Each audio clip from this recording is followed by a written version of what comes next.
Well, good afternoon, listeners. Thank you for listening to Lament of Hope podcast. And I'm excited today because I am speaking with Brother Arnold, who is in a Shaker community in Maine. He is one of, if I believe I'm correct here, there's only 3 Shakers, right? In the United States? Mm-hmm. Yes, and Brother Arnold is one of them. And I didn't know much about Shaker history at all. I'd learned a little bit about the Shakers in school, and then with the recent release of The Testament of Anne Lee, and then reading a book as well about her, I was just interested to see, okay, well, what does being a Shaker look like now? Because I know that Anne Lee was a phase of Shakerism. And so I did some research and I found Brother Arnold, and he was willing to come on and talk about it. So thank you so much for coming on the podcast. Very happy to be here. So, I'm going to ask you, because most people that are going to listen to this have either don't know that Shakers are even still around, or what it looks like today. So for you, I want to ask, because obviously the film and Anne Lee, at least from my research, it seems like she was a phase of it, of Shakers. It wasn't the whole, after her came someone else, and then the Shaker faith changed a little bit, or what it looked like. Mm-hmm. And so what does it look like now? What is it daily to live out being a Shaker? Well, let's talk a little bit about that progression.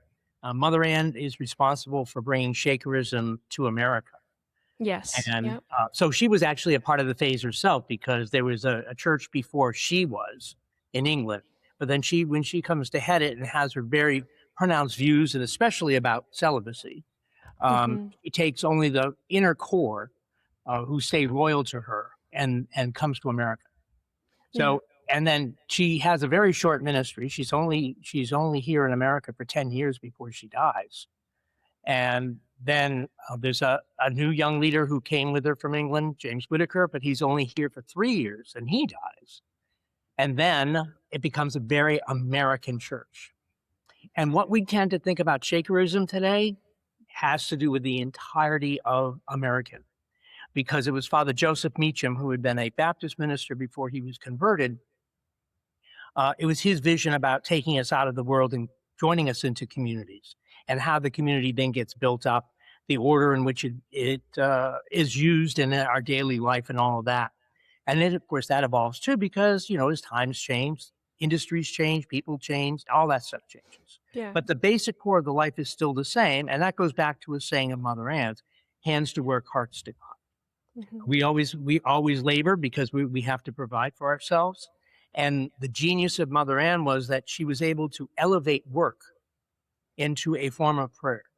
So no matter what we're doing, if we're doing it not for ourselves, but for the upbuilding of the community, the kingdom of God upon earth, each other, that is an act of worship.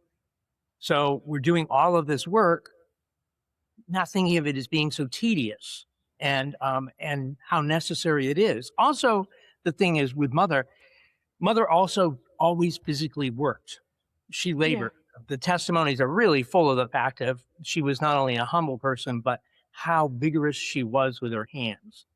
Yeah. And so she wasn't like a lot of leaders and founders who sit there and, take adoration and whatever else and just spin off pearls while they sit there. She was always busy and she was always employed, and she wanted everybody else to be employed too. So at the heart essence of the whole movement is that. And Mother Ann still remains very much the centerpiece of our church today. Her interpretation of the Christ life, her sayings and her testimonies are still repeated daily.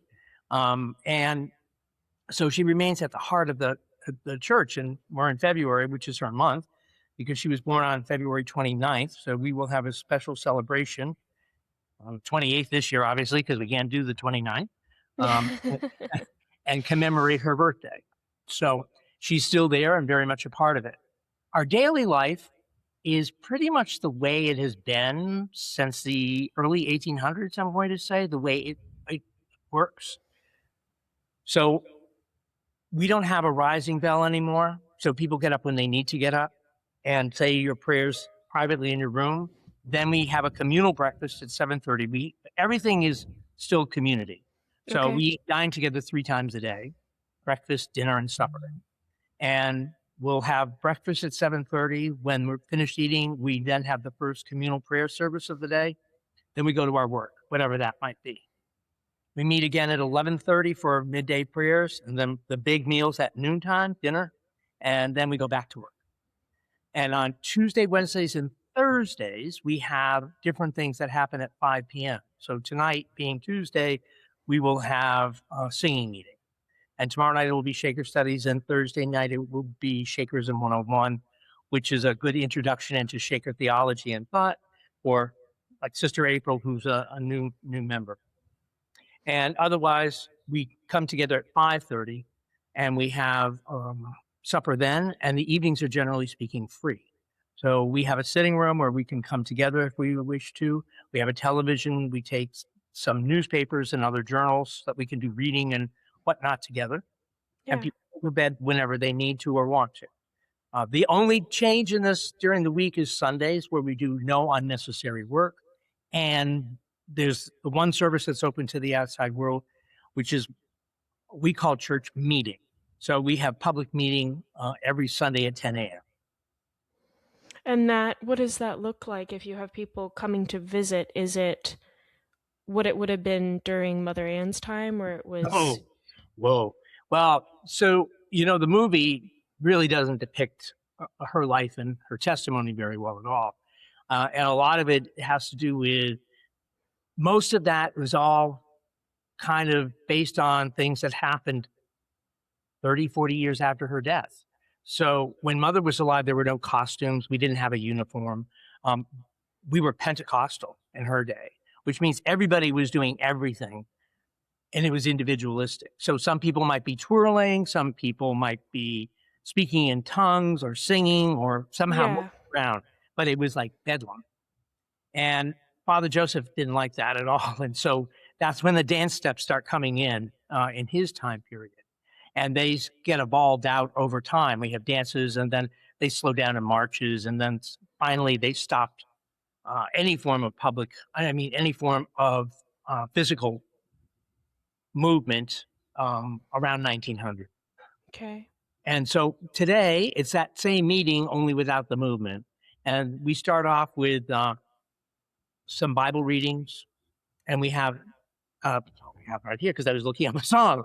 We have 3 different song books, and they will form what we call the opening songs, the 2 opening songs.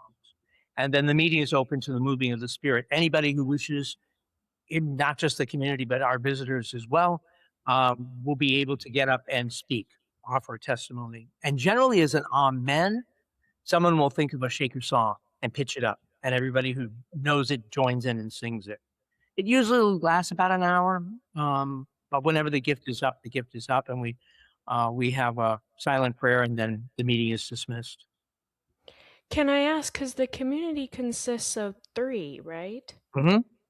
So when we're talking about meals and we're talking about meetings, I mean, this is very intimate. This is not like a lot of people. Well, but we have staff and we have volunteers and we have guests. So, I mean, like in the Okay. summertime, we'll be feeding at noontime. We'll be feeding 20 people easily. Okay, but they're not considered shakers. No, no, no. They can be visitors. They could be relatives of ours, friends of ours. They could be people who are seeking the life. Right now, we have 3 inquirers who are in some kind of process or other of discerning whether they want to come and be shakers. And then we also have a staff because we're open to the public in the summertime. So we have guides and we have receptionists and storekeepers, and we have a full-time staff of 5 year round. Uh, Okay. the director of our museum and library, an office manager, our office worker, and well, actually 6, 3 people who work in the herb department. Now, can I ask, because I know, at least from the research I read, that because I read the book And the Word is what it's Mm-hmm. called. Mm-hmm. And Robert, and I'm forgetting the last name of the author. But he wrote about how Mother Ann really saw the Shaker faith at her time as like she was almost embodying and coming as the second appearance of Christ in order to bring as many people to the faith as she could before the judgment, before it was over. Like they seemed to like they were living in the judgment, in the time, the end of the world. And then after she died and as time went on, the Shaker faith continued, the end of the world didn't happen. And so it ended up switching to be more of, how can we minister and be people who are doing good works and being faithful in the time we're in, and we're not necessarily in the end. So I wanted to ask, is that accurate? Do you, as Shakers, do you see it as this is still the end times, almost continuing from Mother Anne, or has that changed? Was she wrong about that? Okay, that's not really it. Mother felt the kingdom of God is upon her. She Okay. she did not embody the Christ, but she did indeed have the spirit of Christ in her. But she wanted anyone who's her follower is supposed to do that as well. Okay. So that's why we call our life life in the Christ spirit. And that's what she was teaching us, that the way to get back to heaven is to live as Jesus lived. And so our example is always the Christ. And what did Christ do? Mm-hmm. Christ loved one another, all of the things that we are instructed in the Gospels. That's the core to her whole life. And we believe we're in the millennium. So when the church formed in 1747, they believed that was the start of the millennium, or the Okay. 1,000-year reign of Christ. And some of this is where it gets kind of tricky in a sense, because we don't have a set creed, right? And Right. Yeah. and there is no two ways about it. When you read in the testimonies or any of the other sayings of Mother Ann, there was a persona about her, a charism that we can't understand anymore. But she could make a whole room elevate themselves up to heaven or be in the depths of hell. And she did it very gently, but certainly there was just something about her person. There was so much power in her that people naturally started to think of her as the Christ. And some of the followers also believed she couldn't die. But that's not what Mother said, either of those things. And that's not the way she lived. It's just like the way the Christian church evolved out of Jesus being the teacher, the rabbi, to, God. It changed from what the person thought and taught as opposed to what those who come after her believed or wanted to believe. So Mother said the second appearance of Christ is in his church. That is to say, taking the words of Jesus, where two or three are gathered together in my name, there will I be in their midst to comfort and to bless. So there it is. That's the living body. And the living body is an emanation of the Spirit of Christ. So Yeah. that's what she taught us, and that's what we as 21st century Shakers believe. So when you were talking about how Jesus' image has changed since his death to his followers, do you mean that before he was a good teacher and then over time he's turned into God? Is that what you're saying? Well, the Council of Nicaea really proclaims him that, right? Which is many, many years removed from Jesus' death. When Jesus was around and he was a sect of Judaism, he's teaching the reform, the new way, the new covenant. But nowhere in there does he proclaim himself to be God. So things evolve and change. And that's why the Shakers don't believe in the Trinity. Okay. We believe God is one. But within the oneness of God, there's both a maleness and a femaleness, because there has to be, or else how could creation exist? So Okay. we refer to God as our Father and our Mother. Okay, so God, the God that ye Shakers worship, and forgive me, I'm going to ask a lot of questions because Oh, I great. like to, you Sure. know, That's what I'm here um, for. so yeah, I don't want you to feel attacked, but I do have questions. Um, so if God is both male and female, so it wouldn't be the God of Judaism then we're talking about. Are we talking about a different God? Well, actually, I mean, if you take a look at Genesis 1, you'll see about the story of creation. Mm-hmm. God said, let us make man in our own image. Therefore, he made them male and female. So And that, that's the first point of where Shakers picked up on that. And and then just believe that as Judaism evolved over time, it became very patriarchal. Uh, Okay. and that's how that happened. But to the Shakers, it made, and it still makes total sense to us, that if there isn't that in the deity, how can it be in all of creation, both male and female? So in Genesis, when it mentions how God created man first and then woman second as a helpmate to man, that would Shakers wouldn't see that as like in the beginning before it would be Adam and Eve made at the same time. There would be no Eve coming as a helpmate. It would be together. I don't think we'd have any problem with that. It was just the God, how God was. Let us, plural, make Hmm. man in our own image. Therefore, he made them male and female. Okay, so and because you don't believe in the Trinity, us would be still one. Right.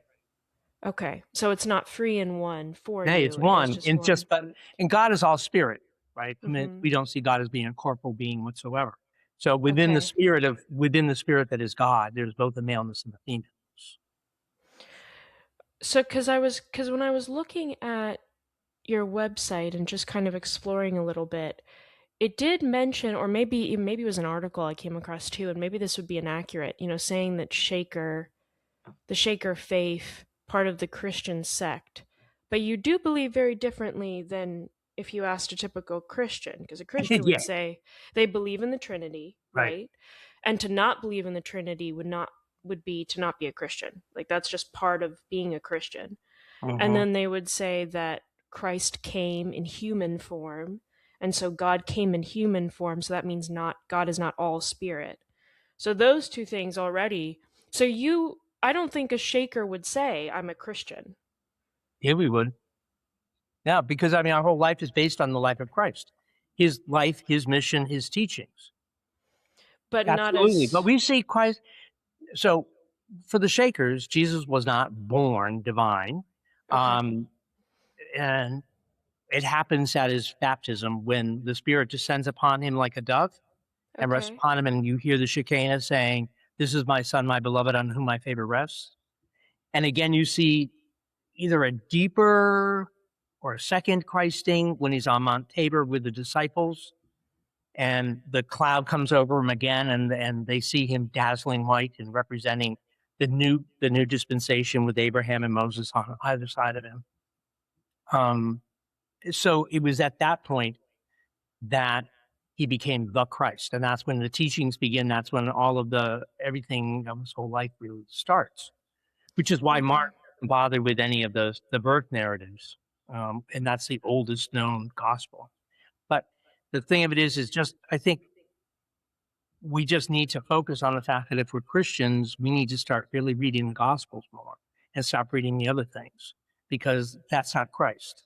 And if we believe that Jesus is the Christ Spirit, which is the Spirit of God within him, then those teachings have significance and they always have had great significance as a moral code, as a way of pleasing God by being able to love one another.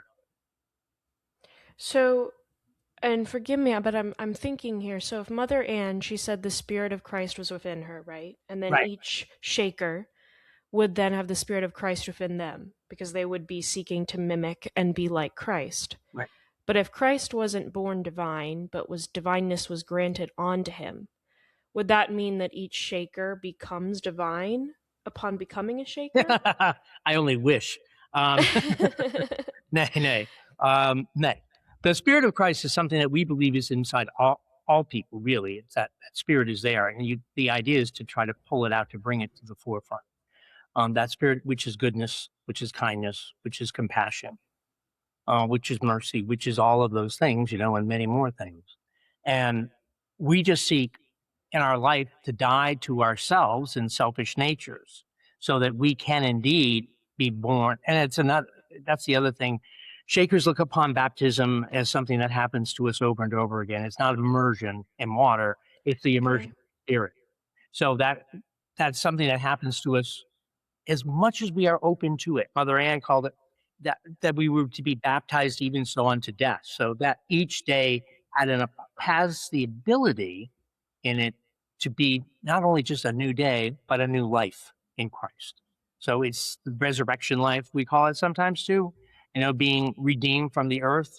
And Mother was very, very central on that about being able to be freed from those things and to be completely consumed by God.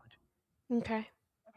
So when in the Gospels, when it talks about Christ dying and resurrecting, I guess what for Shakers, what is the purpose of that? If that he dies and resurrects, but and he has the Spirit of God upon him. But Christians, or at least your general Christians, are going to say Christ died to save man from his sin, and so he wouldn't have done that then for Shakers, right? He wouldn't have died for sin because there wouldn't be a need for that, right? If you were the one who was dying to self each day, because Right. you would be doing it over and over, right? Correct. And so for us, it's as Jesus himself said, it's being obedient unto death. So Jesus followed that which was sort of laid out for him, that he felt fulfilled to do, and he had to do it. He could have drawn back, as we all know. I mean, you think about the agony in Gethsemane, where he's positively praying to God to remove that cup from him.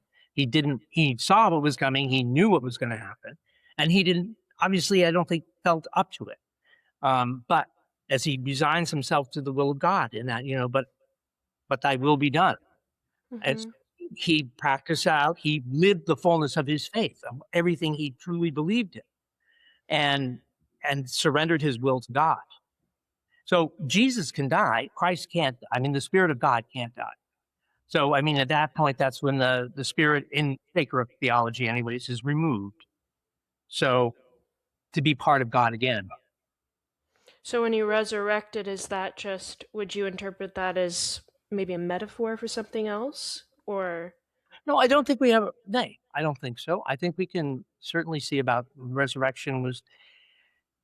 It does get a little sticky here because yeah. the different accounts of what is or what isn't, and sometimes he's he appears in the upper room, right? He walks through a wall. Well, physical can't walk through a wall, and yet he then says, "Give me a fish," and he eats, and then he physically says to Thomas, "Oh, touch me, see me, and I'm real. It's really me." So I don't know. I mean, that body couldn't walk through the wall, but I don't know. I don't really know. I don't honestly even think about it. Hmm. But you made me think. No, no. No, I'm, that's not a bad thing. That's not a bad. yeah. Yeah, no, I'm interested because, and I know, because Mother Ann, she couldn't read, right? Well, actually, that's not true. Mother could read, she couldn't write. They were taught those arts were not taught together, and somehow she did learn to read. And we know, like Father James, Okay. could read and write. But we know she didn't write because her marriage bonds in England are just her mark. Yeah. But when she's starting to talk, it's really interesting in some of the testimonies and all. She talks about seeing words and knows letters and all of that. So, and that kind of does make sense because the Shakers came out of the Methodists, and John Wesley was very, very interested in people knowing how to read, because if they couldn't read the Bible, how could they understand the Word of God? Right. So they used to Methodists had in their saddlebags, Bible on one side, school books on the other side. And so it was a very important thing for them early on. And since Mother Ann was brought up a Methodist before becoming a Shaker. Yeah. Why is it then that it's been reported in all, in historical books and and I mean, movie is the last thing you want to compare anything to, but even in the film itself, she can't read. I don't know because, well, they didn't read anything. I think it's because we don't understand that those two arts were taught separately. So if you can read, you should be able to write. Okay. In our, the way we've all been taught, but that's not the case. And um, I don't know why she didn't write, because I think that Father, I mean, there are enough people around her who could. Um, Townley's, the Hocknells, all of them could both read and write, Yeah. but for whatever reason, she didn't write. Well, I find it interesting. I did want to ask you, like, I'd love to know your story. Like, how did you become a shaker? Or were you born into being a shaker? No, Um, and what have you ever wrestled with what you believe at any of point? course, of Yeah. course. I think it would be really odd if you didn't, um, because that's just part of the journey. I think in all things. I mean, that's what Yeah. that part of the journey that led me here. I was a teenager, and I grew up in Massachusetts, and I was restless, and I didn't want my parents' life.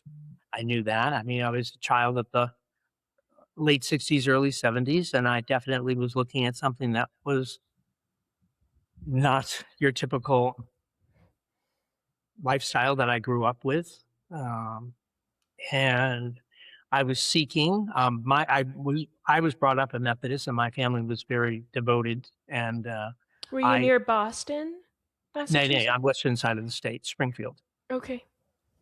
and, I, uh, I was looking at this and looking at that, and we went to my parents were very historically minded, and so I'm the Hmm. oldest of 3, and for our birthdays, we would go someplace historical. And it was my brother's birthday, and we went up to the Shaker Restoration at Hancock, outside Hmm. of Pittsfield. And I had always known about the Shakers because my father's mother and my father's father lived next door to 2 ex-Shakers. And Oh, one wow. of them was Ricardo Belden, who had these both had been at Enfield, Connecticut, which is just a town over from Springfield, just inside Connecticut. And Ricardo was working in a factory, and he was out for I don't know, like 10 years or something, and then they decided to return to the fold, and he went back to Hancock. So, anyways, we had a tour. I was fascinated because the only thing I Hmm. ever heard about Shakers was chicken dinners and Brother Ricardo and how handsome he was. Grandmother sort of had a crush on him, and so she told me all about the history and about inventions and about everything else, and this was really amazing to me. And then she said about Ricardo, he was the last male at Hancock. She said he was a lifelong shaker, blah blah blah. So I'm 16, and I went up to her afterwards, and I thanked her profusely for what a wonderful, eye-opening tour it was. And I said, but I do want to tell you one thing: he wasn't always a shaker because he lived next door to my grandparents for like 10 years. And the woman just dismissed me. And she dismissed me because I was 16. There was no other reason. It was just I'm a kid and, and I was out of my mind angry. And there was a big map out in the reception center that showed New Gloucester, Maine still had a community. So I wrote to them and I asked them, when was I did a little card, typed up a little card and said Ricardo Belden, born, joined, left, joined, died. And I was going back to Hancock and show this woman that I was right. Hmm. But I never came to that because um, that gentleman right above me here, that's Brother Ted, Brother Theodore E. Johnson. And he was the elder at the time. And the first shaker he ever met was Ricardo. And Brother Ricardo's the one who said, Hancock's not going to make it. If you want to be a shaker, you need to go to Maine. And so he came up to Maine and he had nothing but love and respect for Brother Ricardo. And so he wrote me, and I suddenly didn't care about going back to Hancock. I just wanted to know more about the Shakers. So we corresponded for a year or two, and then I got invited up for a weekend, and I came the day after Thanksgiving in 1975. Hmm. And it was just the trip that changed my life. I'd never been in a strange place that felt like home. I had never been among strangers who I felt were family. And when my time was up, I asked, when can I come back? And I Hmm. started going back and visiting. And in the summer of '77, Brother Ted pulled me aside to have a mature adult conversation, which meant nothing good for me. And he told me I had to be a shaker. And I said, I don't have to be a shaker. I'm fine. This is good. I like being here and helping and still having my other life. He said, Nay, you're never going to be happy. You got to be a shaker. Well, we talked and nothing came of it. And later in the week, we had another conversation. Nothing came of it. And then there was the 6th of August. And that's the day when the Shakers arrive in North America. Hmm. We always have a huge celebration. And we had meeting as usual. It starts at dusk. And I've never been in a more heavenly meeting in my life. The heavens were right there. Everything was very visible and very real. And I realized that he was right. So I talked to him the next day. He said, all right. He went and talked to the community. They said that I could join. And it took me a lot longer to settle affairs than I thought it was going to. But I came back and started my vocation here in January of 1978. And so you were how old by then? 21. Okay, so you've been a Shaker since you were 21. 48 years. So, and I mean, forgive me, this may sound like a rude question, but I just, I would think it would be discouraging that your community is so tiny. Because, and I only ask this because if you did believe the truth, which is what you believe, wouldn't more people eventually want to come, or wouldn't God open the eyes of more people to come to the Shaker faith? Or do you think that's something in the future that perhaps you may not see? Well, I mean, we we've had a lot of people. We've had over, I'm going to say 30 people in the time I've lived here come and join the Shakers. Okay. But Sister June and I are the only two who have remained of those 30 people so far. Yeah. Because it's a hard life. And Yeah. even though you may think God is calling you, and I do believe in all honesty that those people were being called, they weren't necessarily up for the job and they weren't necessarily meant to be here for the whole of their lives. Um, a lot of Shakers always get angry when people leave, you know. Uh, I'm not one of them because what it is, I feel God really called them. While they were here, they were a support to the church and they were a big help. And we Hmm. need to acknowledge their time and their efforts, and then also be able to say goodbye to them and let them go on their own path because it is a hard life. I mean, community in and of itself is a hard life. But you know, when you're giving up everything all the time, that's not something that's meant for a lot of people. And one of our early leaders, Mother Lucy, said, you know, some of you think we're going to be this big church, but she said you're wrong. We're never going to be a big church. Yeah. And she was right. I didn't expect it to be only three, admittedly, but I really do have hope. And we celebrated our 250th anniversary last year. And so along with that was year-long celebrations that just went on and on. And in it, I recognized that from our 200th in 1974, Hmm. there's been an unbroken 50 years of prayers, daily prayer for vocations. And it started to bear fruit. Our sister April joined us in April. We have three new people who are young and seem to be quite enthusiastic, and I am hopeful. I'm not discouraged. I would like to see certainly, you know, well the most when I joined, I made the seventh member, and I was by far the youngest. The next oldest to me were people who were my parents' age. So Hmm. I mean my parents and my grandparents' age, and um, and then other young people came and went. But I think in all of that time period, the most we ever had was 11, and the Hmm. smallest we've ever been is 2. So I mean, we've never known what I've never known what it's been like to be in a big community. Hmm. But I wouldn't mind if we did. That would be Well, an approach in my declining years. But I think I really do think that God does open people's hearts and their minds. And I do honestly think as long as we're doing God's will and his work, we will always be sent vocations. So that's what I live in and live for. and vocations being People. work, people. That, Okay. yeah, Um, and what is your job in the community? What do you do? I do a lot. Yeah. Uh, I'm the cook, I'm the baker, I'm the herdsman, vegetable garden.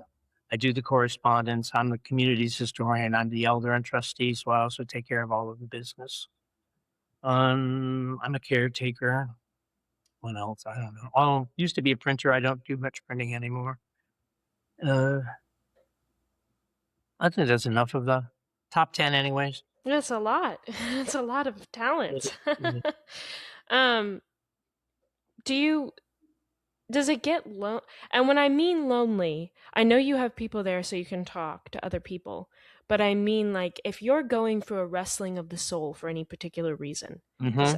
I know for like, for me, there's seasons in my life when I'm sad regarding something or angry regarding whatever.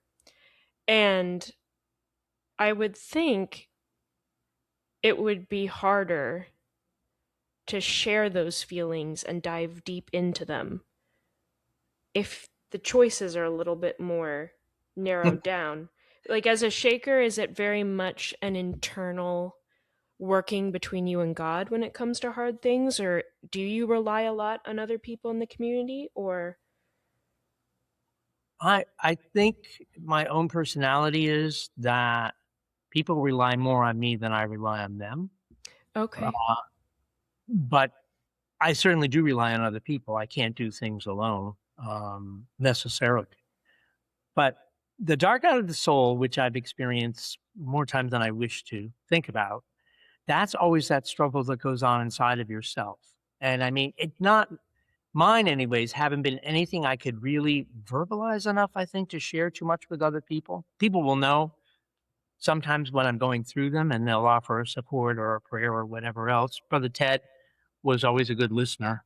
But the thing of it is, you have to do that work yourself. And Hmm. so uh, we had my worst case one was a very, very long time ago. There was someone in the community I just couldn't stand. And I didn't understand why they were getting away with everything and all the rest of us are working. And they always seemed to have an exception to the rule. And they weren't, in my opinion, very godlike or anything else. So uh, we came to a, we came to not want to be around each other at all. Uh, And it caused dissension in the community because you can feel the tension. sure. And so I stated my cause to Brother Ted, and I thought I was so right. And I had all my facts lined up. And he told me how wrong I was, which was a huge deflation of my ego. But he said, child, this is your problem. He said, you're confusing like and love. You don't have to like this person. You just have to love him. And at first I thought he was nuts. I had to agree with him because he's the elder and I couldn't not. So I thanked her. That's right. Then I went off and I started thinking about it. And I thought, well, yeah, there really is a big difference between like and love. Yay, I get it. Um, and our personalities will never like each other. There's no two ways we can because we don't see things the same way at all. Hmm. But then you have to love them. And that's the case of it. It all boils down to that. And then loving somebody is mostly you taking the judgment away, right? And that's what it is. So you're trying to get rid of judgment. You're trying to embrace everybody who they are as they are. And we can't expect anybody to change except ourselves. But that's a hard life lesson. And I'll tell you something, I've come up against that so many times. And you think I would have learned, but every time I get a new situation, it's just like, it's all new again, but it isn't. But I think I'm on that path now where I have almost 50 years in the life, and Mm-hmm. I'm much better at it, and I can recognize it earlier on and nip it more in the bud, and hopefully really have my arms truly outstretched, to accept someone. Well, I've heard it said, and I've been taught that forgiveness is something that when you forgive someone, you take on the wrong that they've done. So you don't say to them, you haven't done wrong to me. You know they've Right. done wrong, but you put it upon yourself. And it's not that you think the person is better in any way. You obviously treat them with respect and care, but you don't not admit that they're wrong. So I wonder for you, is that different? Is that hard? Like, do you have to actually believe that they're in the right with any particular thing, or how does No, that? I don't think. No, I don't think so. I mean, as you started there saying, you know, they know they're wrong. You know they're wrong. But the Yeah. thing of it is that it's not up for me to judge you in that being that wrong. I mean, I can offer to you if you're willing to listen to me, how I think you need to change to be right. I mean that's not the way you treat someone. That's not the kind of language you use at somebody, uh, or the attitude that you bring with you. But until that individual wants to change, that's up to them. You've taken it off, and you're taking it off of yourself. Yeah. And that way, you can exhale now and just, okay, that's fine. And we're gonna move on. It will be a new chapter. Who knows how this one's gonna end up, but we just need to move on. And Yeah. we need to just remember that. Yeah, It must be so hard to be striving after perfection it all the time. is. And that's why we don't, well, I mean, you want to, but let's be honest with you, we're humans, and there's sometimes we don't have the strength to do it, or have the care or consideration to want to do it. But Just sometimes. just I some will say way more than sometimes. well, just sometimes, because the life here you try the life, but the life tries you as well. And I mean, I always say at Shaker Village, it's not easy to do good, it's not easy to do bad. It's just not easy. And that's really the truth of the matter. I think the more we can step aside from ourselves, and take ourselves less seriously, uh, the easier it becomes. And right now, we have a good mix of people. There are actually 6 of us who live here, but 3 of us are Shakers. Right. And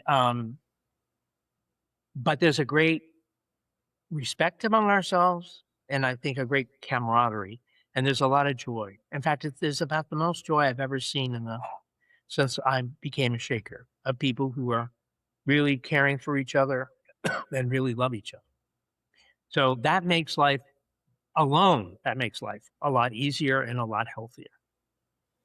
Is it hard? Because I know first, at least for most of the men that I've talked to, they want to have kids and families. And I think for the Shakers, celibacy is still required, right? When Yay. you, yay. Um, is that hard for you? Like, do you ever I never feel sad about it? I knew from the time I was a young man, I didn't ever wanna have a family. Okay. I mean, I didn't wanna be celibate necessarily then, but I never saw myself envisioned as there was always, I don't know how young it was, but there was something that was planted in me a very, very long time ago, and it was from childhood, that I recognized I couldn't love a human being as much as I love God. Hmm. And therefore, I could never find myself. I had many friends, and many very close friends and dear friends, and family and all of that, and I love them, but I just can't love a human as much as I love God. And so I knew that was out, and I never wanted kids. I was afraid I'd end up with somebody like me to raise, and I didn't like the thoughts of that at all. Oh no, what were you like as a kid?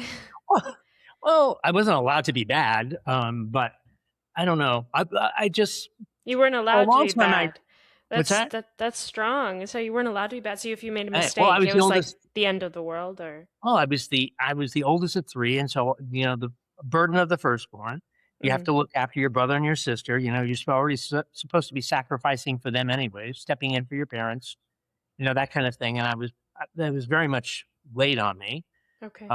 very early, and, but, um, I lost myself. I don't know where I was going with that.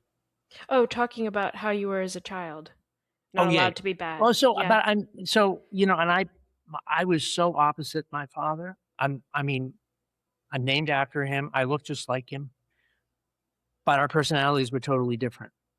And my part of my rebellion in my teens was just recognizing how different I was from Hmm. my father. I couldn't share his worldview at all. And What was his worldview? ugh, my father was a banker. He was very conservative, a staunch Republican. Okay. With Mr. Goldwater, who he thought should have been president, and it just goes downhill from there. So So I it didn't. sounds like in some ways very oppressive, burdensome. Oh yeah, he was. I mean, he was very authoritarian too. I mean, Okay. as he used to say, this is not a democracy. This is the dictatorship, and I'm a dictator in my house. Now, those were the kinds of phrases I grew up with my I dad. would have just Not that hid. he didn't love me. Yeah, I know. I would have just hid in a closet forever. Oh, I try to hide as much as possible to stay away, but that didn't work very well. But anyway, so um, I knew that I didn't want to be like him, and I didn't want any of that stuff. And Yeah. he wanted me to do that. I mean, he wanted to be proud of me by being successful Yes. In a worldly sense. in a worldly sense and no other sense. And Hmm. and so when I became a Shaker, he didn't talk to me for 7 years. Hmm. It was very difficult. I mean, it wasn't difficult for me because I was an adult and I was okay.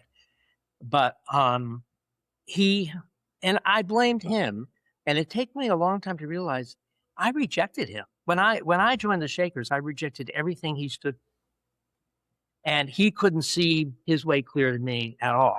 Hmm. He disinherited me, all of this stuff. Fine, I could care less. And but to him, those were the important things in life, and he never changed. Sadly, he never changed. So you can Um, never talk to him again? no, we did. We finally reconciled in the last few years of his life. Oh. Um, and on the very last night of his life, he called me up and we talked. And every every time I was ever with my parents, when it was time to go to bed, it was always if you were physically with them, you hugged them, you kissed them, and you told them that you loved them. You had And that, to? well, I don't know if we had to, but that's what we did. Okay. And most of the time, I felt genuinely, unless I was being punished for something.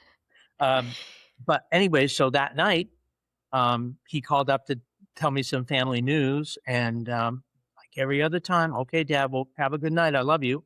Good night, son. Have a good night. I love you. And those were the last words I ever heard from him because he Hmm. dropped dead of a heart attack the next day. Oh, wow.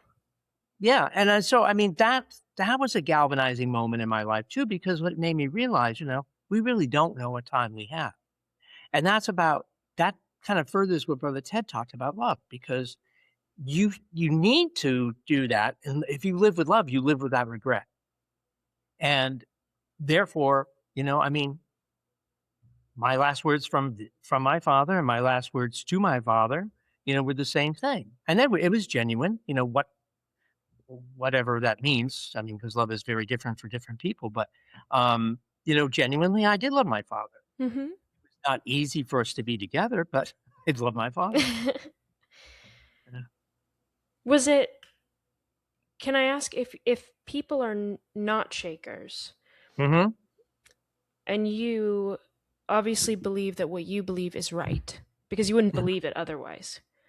If you Does that mean, do you think you'd see your father again even though he didn't believe what you believed? Oh, sure. Sure. We never cornered the divine light market. I mean, there's many ways to find God. I see. For Okay. us, we feel particularly called to this one way of life. The one way to serve God is this. But that's not everybody's calling, obviously. And it never was. And the Shakers have never had problems with anybody who follows through life with the virtues of a Christian in that sense. And I'm saying you don't have to be a Christian. You could be secular, whatever you want to be. But if you are doing good to other people and for other people, if you are following in that framework, of course you're doing right. And I mean that's um and God, who's the God of all, is going to accept or reject us for whatever reasons. But I think whenever you have a good heart, you're acceptable to God. Hmm. So we don't look down on anybody else for not being Shakers at all. So, We just because I know in the Gospels in John, it says that Jesus said he's the way, the truth, and the life. right. That seems very exclusive. So if I don't believe that, that doesn't matter. No, I don't think so. I mean, I don't think so. And I only say that because I believe that God is all compassion and all love. Okay. I mean, if we take the gospels and we disseminate it down to just one thing, it is God equals love. I mean, that seems to me Jesus's whole message and teachings revolve and are centered on that. And so God never takes pleasure in the death of a sinner, we're told. And I think that's very true. But do I think that those people are damned? I don't think so. I mean, I don't really know, of course, because I'm not I'm not God yet. But I really don't think so. I think God in his love for all of us has a great deal of compassion. And I think that compassion is what's going to ultimately lead us to have one with God. Yeah. Though it would seem odd to me for God to accept people that rejected him, because that wouldn't seem right, just. Well, because we're looking at it through human eyes, in my opinion. But I mean, Mother Ann herself said, if you reject it, if you know the truth and you reject it, you're damned. That's how she saw it as a final kind of judgment on it. Um, I don't know. What if people aren't ready? What if wherever their circumstances are, their mindset, their abilities or their lack of abilities to accept the gospel, um, I don't see how. See, well, the other thing is with Sacredism, we believe that when we die, we're in a progressive spirit. We're not going to be just absorbed and be at one with God. We believe that as we die as we have lived, and therefore there's a progression that needs to go on in our lives, which will just continue on in our spiritual life. Um, Okay. So what to be, so heaven isn't really like an entity, or is it's a yeah, it's a state? goal. I would say it's a goal. Okay. It's not, yeah, not just because you die doesn't mean you're absolutely going to go to heaven or go to hell. There's I don't know how Shakers have never really given it a word. It's just called the land the land of spirits. It's not unlike purgatory, for Okay. in that sense of you're not really ready. You're not so bad you're going to hell, but you're not so good you're going to get to heaven yet because you have to keep working on some things that are wrong. If we believe God is all light, then the absence of God is darkness. And so those who willfully reject God will be in darkness. Now, it's not to say the gospel isn't going to be offered to them time and time again for their I see. salvation, but Okay. if there's continue to be arrogant and haughty and lack humility and any kind of fear of God, they're just going to keep sinking into darkness. So is it hard? Do you ever like is it hard for you to not know if you're going to go or not? Sometimes, I mean, I think that I try to center my life on the object being going to heaven, not going to hell. But again, I don't know until the final judgment what God is going to do with me. I Hmm. don't know if I lived up to the potential that I'm supposed to live up to, and I don't know if that's a forgivable thing or a non-forgivable thing. So I think the daily life is the daily life. Just to try to do all the good you can, to Yeah. all the you can in all the ways you can, as Wesley said.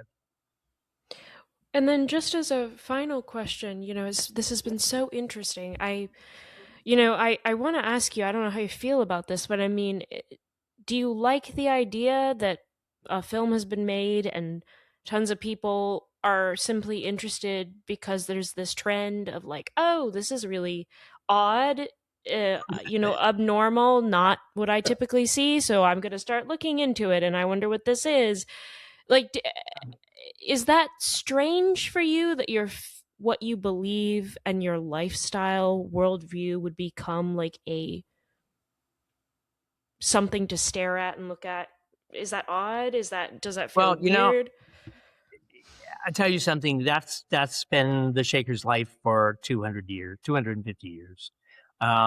People used to come to public meetings to look at the odd Shakers, right? Because of the marching and the dancing, and they would make fun of us. And so that's nothing new. However, I mean, I don't like the film at all. It's not accurate in almost any detail. And I think that the story of Mother Ann is indeed a tremendous story that didn't need to be Hollywoodized, because it's just pretty amazing in and of itself. And as I said, Mother Ann, bless you, Mother Thank Ann you. was not a skinny, sickly blonde.